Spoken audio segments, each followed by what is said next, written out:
कैसे हैं आप सभी? आई होप अच्छे होंगे, राइट। चलिए, मैं योगिता प्रजापति यूट्यूब चैनल पे आप सभी को स्वागत करती हूँ और आज मैं आपके लिए लेके एक्सरसाइज 4.1 का क्वेश्चन नंबर सेकंड का फर्स्ट पार्ट। तो प्लीज ध्यान समझिएगा और साथ ही लाइक शेयर करना मत भूलिएगा। ओके बच्चों, आइए स्टार्ट करते हैं।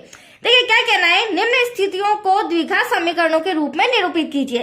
तो हमें ये जो सम दिया गया है छोटा सा, इससे हमें ओनली ऑन द्विघात समीकरण बनाना है, उसके आगे का सॉल्यूशन नहीं करना है, क्योंकि हमें हिंट यही दी गई है। ठीक है, क्वेश्चन ही यही कहा गया है। तो आइए मैं द्विघात समीकरण बनाना बताती हूँ किस तरह से हम बनाएंगे।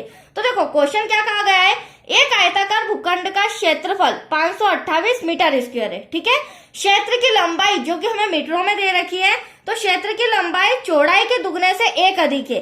हमें भूखंड की लंबाई और चौड़ाई दोनों ज्ञात करनी है। तो मैंने पहले ही बता दिया, ये दोनों हम फाइंड नहीं करेंगे, हम ओनली ऑन इक्वेशन में निरूपित करेंगे। ठीक है, इक्वेशन ला के बताएंगे। तो चलिए सबसे पहले हम एक भूखंड बना लेते हैं, वो भी आयताकार है, तो आयत का शेप का हमने ये भूखंड बना लिया।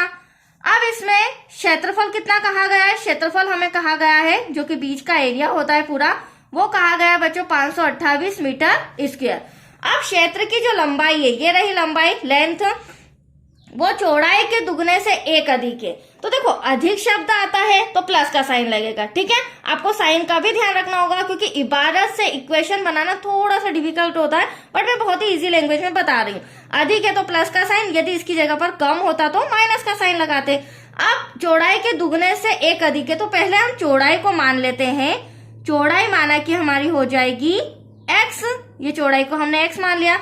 अब चौड़ाई के दुगने से, तो देखो ये जो हमारी लेंथ है, लंबाई, इसको हम किस तरह से लिख सकते हैं, चौड़ाई के दुगने से, मतलब 2 का गुणा कितनी अधिक है, 1। तो यहाँ अधिक है तो प्लस का साइन, जो कि मैंने अभी आपको बताया था। तो इस तरह से आपको ये इक्वेशन बनानी होगी, राइट। और इसी तरह से हम मानेंगे, माना कि भूखंड की चौड़ाई x मीटर है, तो यहाँ लिखते जाते हैं हम, माना कि भूखंड की चौड़ाई इक्वल टू x मीटर है, तथा लंबाई,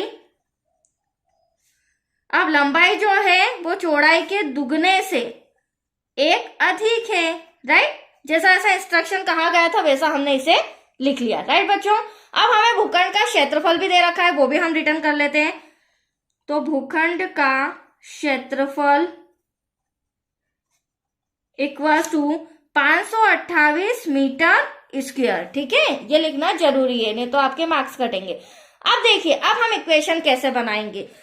आप देख रहे हैं ये आयत का शेप है, तो आयत का फॉर्मूला लगाएंगे, मतलब कि आयत का क्षेत्रफल। अब आयत का जो क्षेत्रफल होता है, वैसे तो हम बचपन से पढ़ते आ रहे हैं, इक्वल टू होता है लेंथ इंटू ब्रेथ, लंबाई गुणित चौड़ाई। और इस फॉर्मूले के जरिए हम द्विघात समीकरण बना लेंगे। तो क्षेत्रफल हमारा कितना है बच्चों, 528 मीटर स्क्वायर। लंबाई आपके सामने 2x प्लस का 1 ब्रैकेट क्लोज, x हमारा हो जाएगा मल्टीप्लाई, सॉरी चौड़ाई हो जाएगा हमारा मल्टीप्लाई में x। अब देखिए, अब इक्वेशन किस तरह से बनाएंगे। सबसे पहले तो हम ब्रैकेट सॉल्व करेंगे बच्चों, 2x का x में करेंगे या फिर x का 2x में करेंगे तो 2x स्क्वायर। ठीक वैसे ही x का प्लस 1 में करेंगे तो x 1 जा x।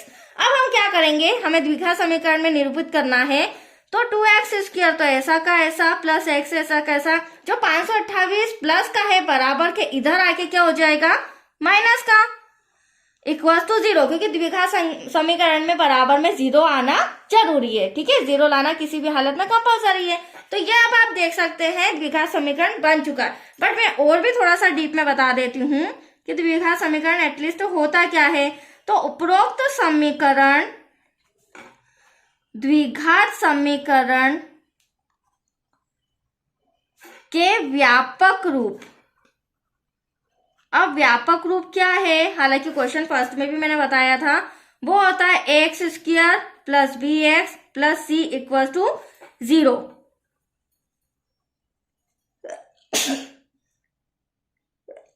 सॉरी, के रूप का है। अब आप देख सकते हैं बच्चों, हमारा एक्स स्क्वायर द्विघात डबल घात वाला आ रहा है, बीच में सिंपल एक्स, मतलब डिजिट भी आ सकती है बट बिना घात वाला आ रहा है, और सी जो कि अचर पद है वो आपका 528 आ रहा है। ठीक है, तो ये आप देख सकते हैं हमारा जो द्विघात समीकरण है उस अकॉर्डिंग हमारी जो इक्वेशन बन रही है। तो यहाँ पे अब हम लास्ट में लिखेंगे अतः ये जो समीकरण है यह द्विघात समीकरण है।